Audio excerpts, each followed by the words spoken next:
kita. Nah, sekarang sebelum kita masuk ke pembelajaran yang kali ini, itu sebelumnya kita berdoa terlebih dahulu ya untuk memulai pembelajaran pada siang hari ini. Silakan Siti untuk kelas. Baik teman-teman, untuk memulai pembelajaran hari ini, mari kita berdoa sama-sama. Berdoa. Baik ya. Gimana nih sebelumnya kabar kalian? Apakah sehat? Sehat, Ibu. Hari ini masih semua atau bagaimana? Semua, Ibu. Semua ya. Masih Ibu. Oke, kalau begitu Ibu presentasi terlebih dahulu ya.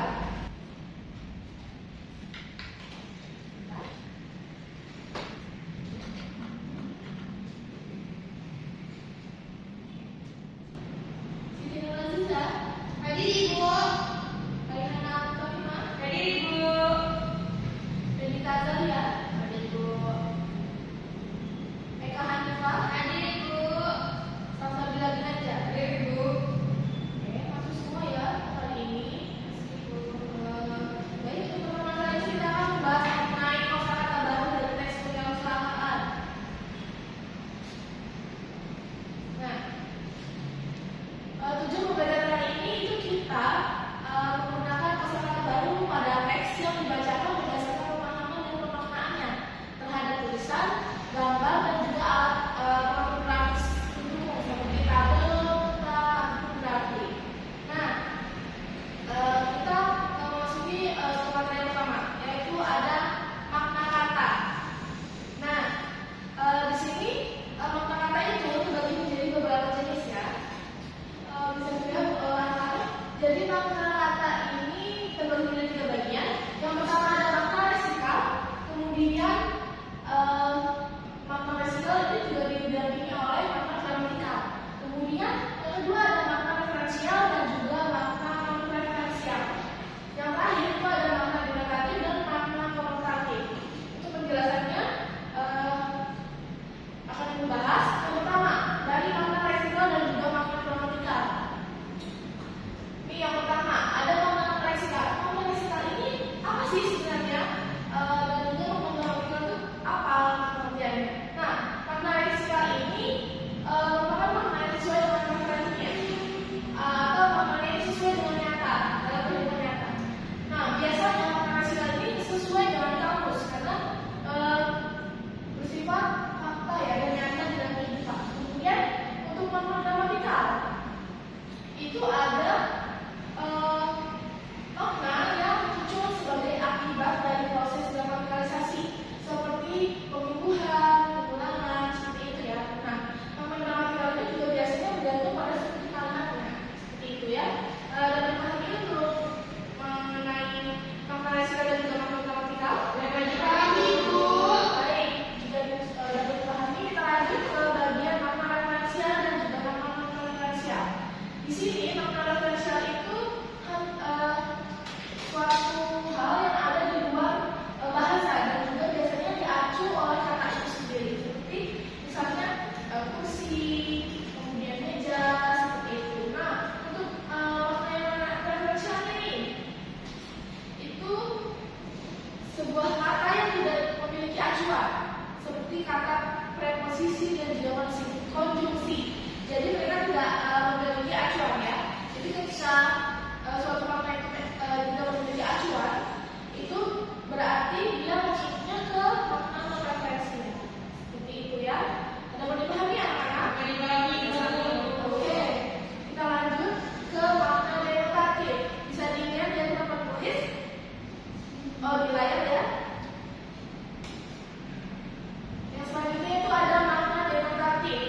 Nah, makna denotatif ini apa sih? Dan makna konotatif ini apa? Nah, makna konotatif ini hampir sama maknanya dengan referensial, sesuai dengan maknanya. Nah, kalau makna denotatif ini maknanya sesuai dengan hasil observasi atau maknanya itu makna yang sebenarnya. Contohnya seperti kursi untuk duduk, meja untuk menaruh benda. Nah, seperti itu ya. Kemudian yang selanjutnya itu adalah makna konotatif. Nah, makna konotatif ini makna yang berupa kiasan seperti itu. Jadi dia tidak hanya makna yang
lebih menggunakan kata kriteria dibandingkan dengan kata yang lainnya. Seperti itu. Nah, untuk pembahasannya sudah cukup dipahami atau masih ada yang dibingungkan? Mengenai penggunaan kosakata baru dalam teks tulisan tadi, apakah masih dibingungkan atau seperti apa?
wabarakatuh. Saya Eka Hanifa Febriani dengan NPM akhir 08 selaku observasi lisan Saudara Samela Nur Rahma.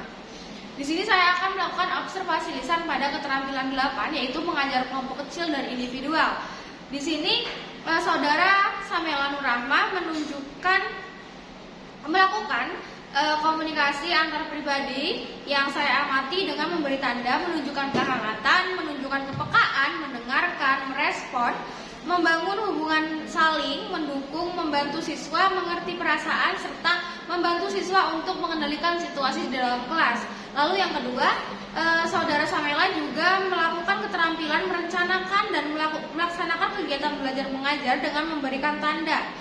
Dengan menetapkan tujuan sebelum pembelajaran dimulai, merencanakan kegiatan, lalu memberikan nasihat dan juga membantu menilai siswa. Lalu yang ketiga, kegiatan yang dilakukan oleh Saudara Samela yaitu kegiatan pada setiap siswa, menyediakan alat dan sumber media belajar, juga membantu siswa dalam pembelajaran.